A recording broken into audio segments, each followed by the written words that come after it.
Olá, minhas amigas, meus amigos, sejam bem-vindos ao canal para o estudo de mais um item de O Livro dos Médiuns.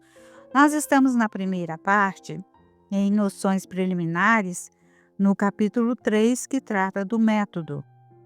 Eu sou Luísa e fico feliz em tê-los aqui para estudarmos juntos os itens de O Livro dos Médiuns, que são comentados pelo espírito Miramês na obra Filosofia da Mediunidade, volume 1. O item de O Livro dos Médiuns que estudaremos hoje é o 27. Se daí projetarmos o olhar sobre as diversas categorias de crentes, depararemos primeiro com os que são espíritas sem o saberem. Propriamente falando, estes constituem uma variedade ou uma matiz da classe precedente. Sem jamais ter ouvido tratar da doutrina espírita, possui o sentimento inato dos grandes princípios que dela decorrem.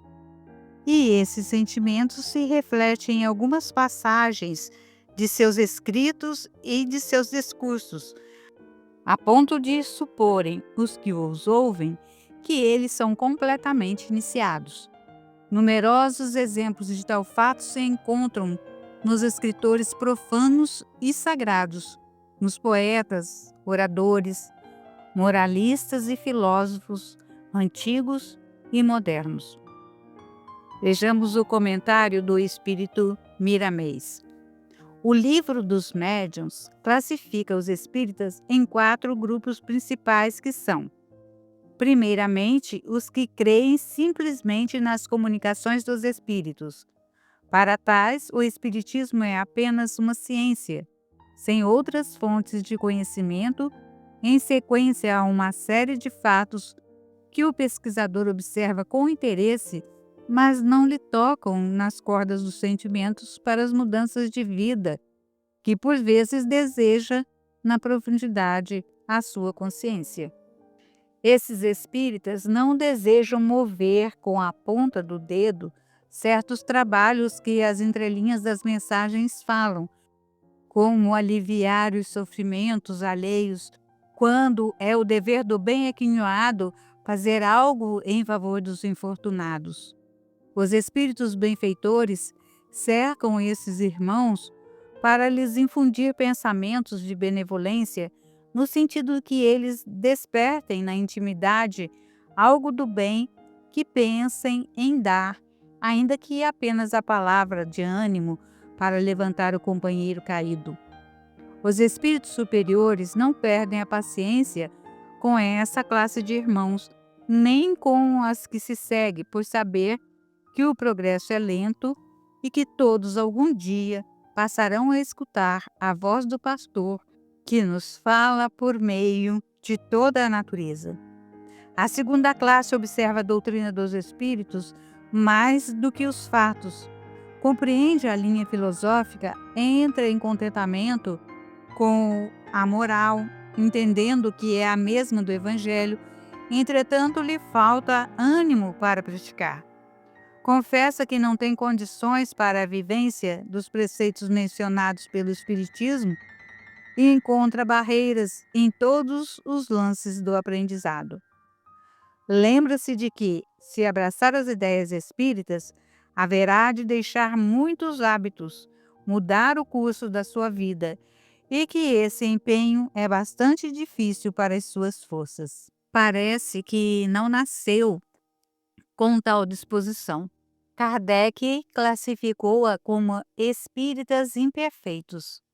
A terceira classe é a dos que não se contentam em admirar apenas a moral espírita e aceitam todas as consequências, certificando-se de que a vida na Terra é uma prova passageira, que o tempo deve ser aproveitado em todos os minutos.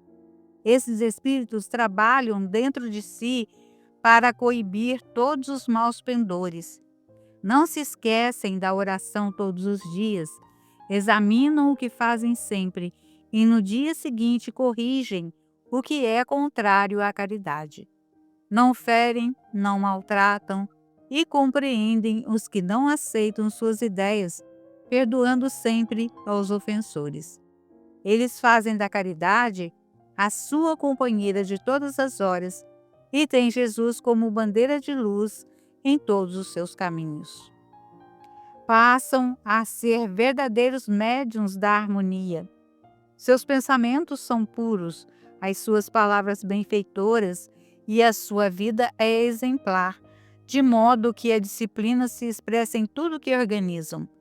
São bons, justos e cordiais, mansos e prestativos, fazendo tudo com paciência e buscando em todos os seus trabalhos a perfeição.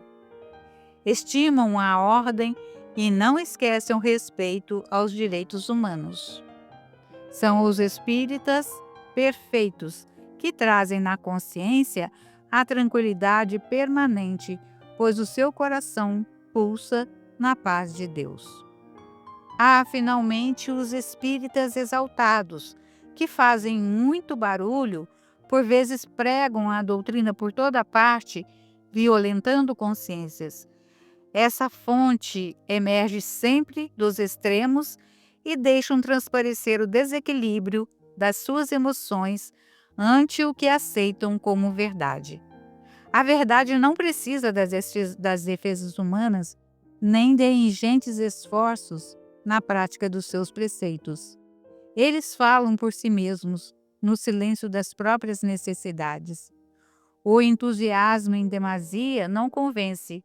Ele espanta e estraga o ambiente de paz.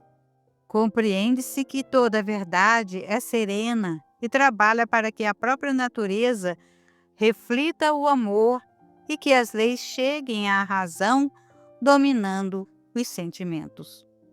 Os espíritas exaltados acabam mudando de opinião por não encontrarem adeptos nas suas vivências no comportamento humano. Esse tipo de espírita é mais nocivo do que benfeitor da humanidade. Por onde ele passa, deixa o medo acompanhado de situações constrangedoras, quando o espiritismo é reflexo das leis materiais e é aceito pelo coração, que mostra maturidade pelo conjunto das suas largas experiências, fruto de inúmeras reencarnações. Tenhamos cuidado com os espíritos e espíritas exaltados, para que não venhamos a esfriar no amor que viveu nosso Senhor Jesus Cristo. A filosofia da mediunidade com Jesus é harmonia na mente e equilíbrio no coração. O médium perfeito, ou o que se aproxima da perfeição, deve escutar a Paulo nessa referência. Aquele que deste modo serve a Cristo é agradável a Deus e aprovado pelos homens. Romanos, capítulo 14, versículo 18. É, portanto, o espírita cristão no serviço da espiritualidade superior.